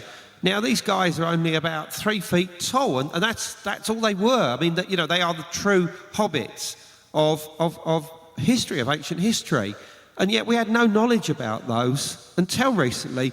But of course, there was many legends and myths about the existence of them, and many sightings of them in other countries like the Philippines. Even recently on YouTube, there was this weird video, I don't know if you saw it, of this little dwarf that ran in front of these two guys who were on motorcycles and Yeah. scurried away. I mean, yeah, you know, so in other words, we're making discoveries all the time. But of course, the other possibility, and this has to be taken into consideration, is that it is of extraterrestrial origin. But if it is, then it's somehow related to us here. And this is something which, with this Tabby's star and the fact that we seem to be getting some kind of, you know, attention-seeking signal in the form of a mathematical formula that we understand as human beings, suggests that there's a relationship between us and extraterrestrial species. And it could well be that there is some kind of, you know, proto-cosmic form of seeding stars with the same type of DNA that evolves into beings like ourselves, or beings like this, who presumably would have lived on a world where the gravity was different, you know, the air was different, or whatever. You know, if Right. it were extraterrestrial. Yeah. David, do you think that there is a Cro-Magnon Homo sapiens sapien left on planet Earth? Seriously. That there's been hybridization for thousands of years? I definitely do. And one of the things that I want to just remind everybody, and then Mike, I want to hear your thoughts on it next, is that all the research suggests this is not an embryo, it's a fully adult form of whatever it is. It's approximately 6 inches tall. And if you go to Easter Island, there are reports of benevolent teachers that came to them in this exact type of form, and they would actually wear the dead bodies of these little beings that look exactly alike to that as a necklace. And it's even listed in the Vatican online library. They talk about this as that these were the bringers of wisdom and knowledge that they taught the people of Easter Island. And we also have a very strange thing, I believe it was in Virginia State, where there was a dig where people found little corridors of stone that was very elaborate labyrinth underground of stone corridors that could only have been walked through by people of about that size. An extensive underground complex that was temporarily very exciting to people, and then all of a sudden the lid comes down, you never hear about it again. So that does suggest that these people, like what we have here, this example, have been around for a while. There was a version of this found by Ripley's Believe It or Not in the mid-20th century that they called Attaboy, because again it came from the Atacama Desert. We have reason to believe that there may be other specimens like this that we can also analyze and test. So this story that started in the movie series is not over. So Mike, as you're now holding on to it and taking selfies with it, I might add, what, You just got to sometimes. You just have to. what are your feelings about this thing? Well, I don't have feelings. I have a lot of thoughts. I mean, the thing is, I remember getting into an argument years ago with a guy. We're talking about evolution. I think evolution is BS. You know, I think intervention is the only explanation for human beings. And he said, well, you know, but how do you account for the fact that, you know, gorillas have 95% DNA compatible with human beings? Well, okay, I'm not sure of the exact numbers, but I think 5% of your DNA is about 30,000 base pairs, if I'm not. Okay, but it's still thousands and thousands of base pairs. Now, David, if I could rearrange 30,000 base pairs in your DNA, I could turn you into a newt. Okay? Hopefully you won't. Yeah, I won't. I will try. Don't ever let me mess with your DNA, dude. And so, you know, it doesn't take that much to really create something that has very, very different characteristics. The thing about this is that it does look to me like an embryo. You know, maybe it does have fully developed features. We know that. That's one of the real conflicts about it and controversies over it. But I'm thinking to myself that, you know, again, if this is alien, it doesn't have to be that different. I mean, how do we know that human DNA isn't universal throughout the universe? I mean, that's another thing that nobody brings up. It's like the baseline is human DNA. Well, this thing has a certain percentage of human DNA. I forget what it is. 90% approximately. That's compatible with ours. But that leaves 10%, which is a whole lot of difference and accounts for how this thing looks. And you guys can't see the face of this thing, but I'll tell you this, if this thing was an embryo and it was born with a lot of fully developed features, but then grew, basically, you know, the way we grow isn't necessarily the way other things have to grow. I mean, you know, lizards can lose their tails and grow another one. We can't do that. What if this thing basically grows in the womb fully developed, comes out, and then gets to be a normal size? All I know is that if you met this guy in a back alley and he was 4 to 6 feet tall, and this is not really a joke, he would terrify the shit out of you. He'd terrify you. And you would look at this and you would say, this is alien. This is a monster. This is from someplace else. And the bottom line, whatever this thing is, it's not human, no matter how much human DNA it might have. And that's the main thing that I see. It's been X-rayed, it's been DNA tested. And it even has details like in the bones, there are little very, very thin tunnels in the bones for nerve endings and blood vessels to go through. And this is the actual size, you know, actual size. So if somebody's going to hoax this or fake this, they're really going to go to that level of detail. You want to say something? I want everyone to see. Oh. And David, when you measure that head against the rest of the body, the head is taking up about 1/3 of the whole body. Dude better have some seriously strong shoulder muscles, because... Yeah, and imagine if Mike his head was like this. Imagine if my head was as big as Jimmy Church's and it was on this body. Linda, I'm interested to hear your thoughts next. These people identically seem to have visited Easter Island. We also had a case in Russia, a little being that they called Alyoshenka, which appears to be a slightly more adult version of this guy. And it was alive for a while. They were feeding it milk and candy. And then it died. They couldn't keep it alive. And the dried up body was filmed. And then the Japanese were going to buy it for a very high amount of money. And right before they did, it was mysteriously disappeared. So we have at least, with Ripley's Believe It or Not, that version and the Russian version, we have at least 3 of these that have appeared all over the world. So what do you think's going on there? Well, I knew Shirley MacLaine for a while when I was working at CNN. And she and I and some others got together for a discussion that included ETs and people she had talked to in her life in Russia and the United States. And she was absolutely adamant that, of course, our government is hiding the alien presence, and that's the way she talked. And yes, of course, there are animal mutilations, and yes, there are human abductions, but the government doesn't want the world to know. And then she ended up saying, but I had a very extraordinary experience when she came up to northern New Mexico looking for a property. She ended up living north of Santa Fe eventually, but she had a real estate person with her, and she had gone out to a place. She wanted a location that had a hill. And they're standing on the hill, and she's looking out over this land, and she's trying to decide whether or not she wants to put the millions into this land. And she said she felt and heard at the same time at her feet little sounds and little feelings on her shoes. And she looked down, and she said there were a dozen or more, and she said they were little people, the way Shakespeare wrote about little people and England talked about little people, and she said they were about this big, and that they were moving all around her shoes, and they communicated to her telepathically, do not buy this land. Wow.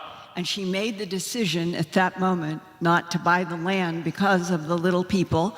And she's talking to me and an executive of CNN, absolutely straightforward, and she said, I really don't care whether you believe what I'm telling you or not. This is what happened, and this is why I did not buy that ranch. Wow. So, are they the little people of Shakespeare? Are they the little people of Western Europe and the areas that you have defined? She did not describe a face like this, but anything that is small and alive and can touch your shoes and telepath, maybe they still are here somewhere. Sure. Well, we have hit the wall, Linda. It's 5 minutes before 4 o'clock right now, probably 4 minutes before 4 o'clock now. You need to be whisked out of here because you have to be somewhere in 15 minutes. That's right. So could you give us your summary thoughts on disclosure and what you're going to be doing if people want to go check that out? I still think that we are in confirmation. I think that we have a tremendous amount of honest knowledge, and I think it's increasing all of the time, and that there is a very frustrated whistleblower layer now of people who have served in the alphabet soup and in military, and they are themselves becoming a pressure point because they feel that in some cases they weren't even asked to sign non-disclosure agreements, but they feel like that they were pressured and intimidated, and that one of the big threats that the military have used is go to a psychiatrist if you report any of this publicly. Sure. Then they have the noose around people's necks. That's the way it's been. And what's happening is that people, in spite of everything that's happened since World War II, they are really, truly beginning to come forward because they feel a kind of dismay, I think, that the United States government seems to be in some sort of a tipping point. And that and we're going to either tip so far away from of, by, and for the people that it will be unrecognizable and we will be in some kind of a totalitarian type state. Sure. And that the only way to avoid that is that the policies of denial that have been keeping us away from such vast levels of truth, that they finally give up. They take the straitjacket off. And everybody can know the truth. And if some people are shocked, that just goes with telling it and letting the chips fall where they may, because I do not think we're going to survive as a species if we are not lifted out of this complete and total rabbit hole of denial and lies by governments. Amen to that. And I'm going to a Q&A, and tomorrow I'm doing Hall of Mirrors with a quicksand floor at the workshop. What do you have coming up in the next 15 minutes? I'm going over to Sanctuary, and I'm doing a Q&A conversation with whoever wants to be there. Okay, so everybody please let her get there and don't try to talk to her until she's already in the building. She's got a jet. I really enjoyed this discussion and everything with you guys. I wish we could do this all the time. All right. Thank you, Linda. Thanks, everybody. You're awesome. We love you so much. We're in this together. Mike Bara, we've talked about a lot of cool stuff here. Yeah. We're pretty much right up against the wall of time. It's 4 o'clock right now. So, summary thoughts on disclosure, and what do you still have going on for us to enjoy? Okay. The key thing on disclosure is to understand that the media right now is at the breaking point. They are losing their effectiveness. Whatever you think of Donald Trump, his election proves that the mainstream media's grip on your thought process is loosening, if not coming completely undone. So what I think we need to do is keep the pressure up on the mainstream media. That includes everybody: CNN, Fox News, NBC, ABC, WAPO, Huffington Post. These institutions, the Fifth Estate they call themselves, they are on the ropes, their knees are wobbly, and all we have to do is deliver the knockout blow. And you can do that through social media, through, even social media, now they're trying to control social media. But the bottom line is that if we can break this monopoly on information, if we can have our own dog walking revolution. What was it? The dog walk revolution, the guy that we talked about at the Secret Space Program panel. The bottom line is people are walking away from that media, and I would say keep doing that and keep looking for other sources of information. The internet is now so vast that we're going to be able to get that out to you no matter what it is. And once that monopoly is broken, that's when there's no point in hiding anything anymore, because you can't manipulate the outcome of what people decide to think about it. All I have left is I'm sitting in for Kim Carlsberg tonight at 7 o'clock in Friendship Hall. Anybody who paid for Kim's session can come to that. I think anybody, I'd say just come to it if you want to. And I'm going to talk about more of this stuff, linking, maybe linking politics a little bit, and then we're going to just interact and answer questions and talk about the things you want to talk to. So thanks. All right. So, Andrew, before we get to you, we have a little special event. Security, if you would bring this woman up here with the sign. Come on up to the stage, ma'am. Or just use your sign. If you don't want to be on stage, we have a sign that was specially made to commemorate this panel. It's very important information contained in this sign, relevant to our discussion, and it deserves to be shared. So here we go. It says Wilcocker, in case you can't see that. I guess that's me. Yeah, and it's right behind me. It's a David banner. We are all Wilcockers now, David. Oh, that's right. I signed you here last time. Your tattoo is my signature on your hand. And it says, "Be loved." Yes. You did it because I said it in my videos, yes. Oh, all right. So there you go. Thank you. All right, Andrew Collins, what do you got for us coming up, and what are your thoughts on disclosure? Okay, right, disclosure. I don't know a lot about it, I'll be honest. It's slightly outside my area, but what I can say is that they were first talking about disclosure in the late 1980s. It was there in the early 90s with the whole crop circle thing, which I was involved with. And it's been going on right the way through to this point here now today. I'm personally not holding my breath. I'll be honest. And you know how we might get some kind of hard disclosure or soft disclosure eventually, who knows. But what I would say, what I would advise all of you to do is don't wait for it. Just go out and find it yourself. That's what I'm saying. Go out and find the evidence yourself. That's what I've done. I could have sat back and waited for disclosure back at the end of the 1980s and didn't. So that's it. And as far as what we're doing, Tabby Star is big, big news. Tabby, T-A-B-B-Y. Just Tabby, just the name. Tabby Star. I won't give you the number, but unless you want to type it in this minute, 8462, KIC 8462 852. Talk to me about it as I walk around the site. I'll happily chat to you. Tomorrow, I'm doing an intensive workshop, 3 hours.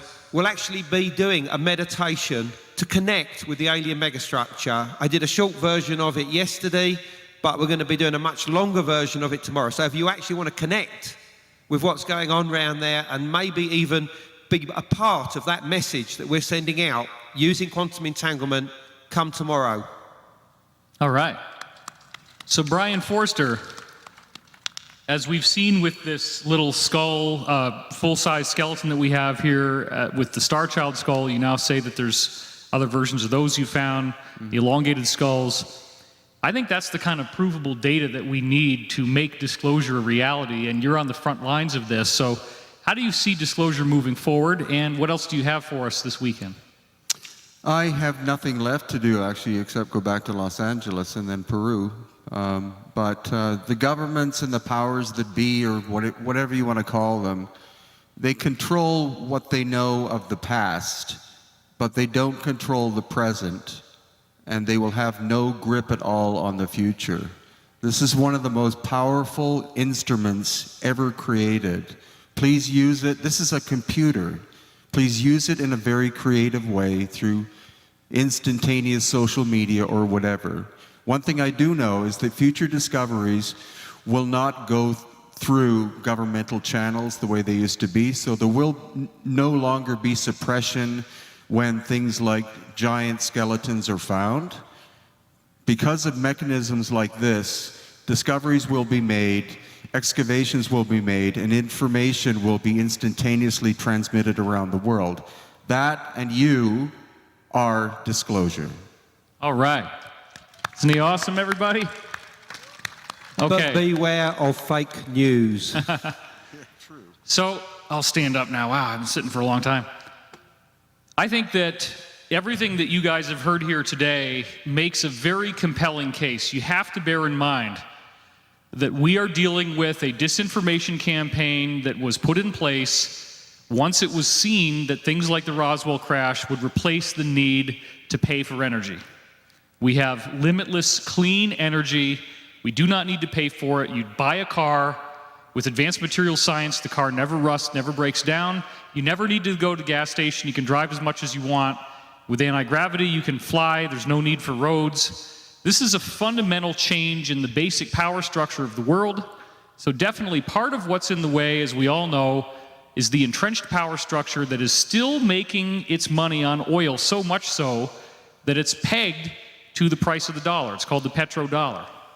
So there's a lot of resistance, but we're hearing some very interesting intel now about this new group called the Alliance, as I've been saying, that wants to see disclosure come out because other businesses would very strongly benefit from clean energy. For example, telecommunications. They could have a lot more people having these phones and having the phone service and the internet service and all that in third world countries if they had the energy to be able to use that technology, which now they don't. So there's other businesses that would dramatically benefit from the release of this technology where they would really want to see that because there's such a profit motive for them. And disclosure ultimately to me is freedom. It's the freedom from this limitation of an artificially imposed belief structure that tells us that we're alone in the universe. And Andrew, you mentioned Tabby Star and the megastructure there. You can take this all for what you will, but I was talking to a secret space program insider who was at a very high level. He'd visited literally 400 different off-planet locations, so he claims. Many of the things that he told me that I never thought I would tell anyone for the rest of my life unless it was an insider and it was a very secret conversation. Corey Good comes along and I start talking with him about this stuff. And by the way, he is here and he does have his intensive tomorrow that you can attend. So Corey ended up being a way in which all these things that I couldn't talk about, I was able to talk about. And so one of my most recent conversations with Jacob, Andrew, who's definitely proven that he knows some stuff. He prognosticated events in the news before they happened that was way beyond the possibility of chance. He said he visited Tabby Star. He's actually been through a portal and went there, that there's a very advanced civilization that built it, that it's extremely beautiful. If you're looking at it, there's all these mechanical pieces that are moving around this thing in a nice slow orbit. It's just, he said it's one of the most beautiful things he's ever seen. And he said there are 3 of those, and that they have all been held for a rainy day, quote unquote, so that when disclosure is needed for certain political reasons, that they can bring this out. It's one of the plans of how they could finally break through. Well, that's most fascinating. I mean, obviously, I'd love to hear further information. By the way, just one last thing relating to Tabby Star and the alien megastructure. I don't think we should see it just as a materialistic thing that's grabbing energy or mass from this star. I think it's something far more beautiful.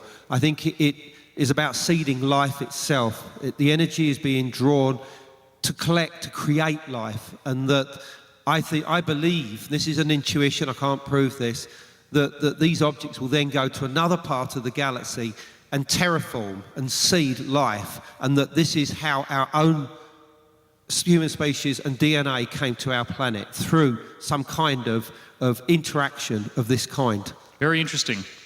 So part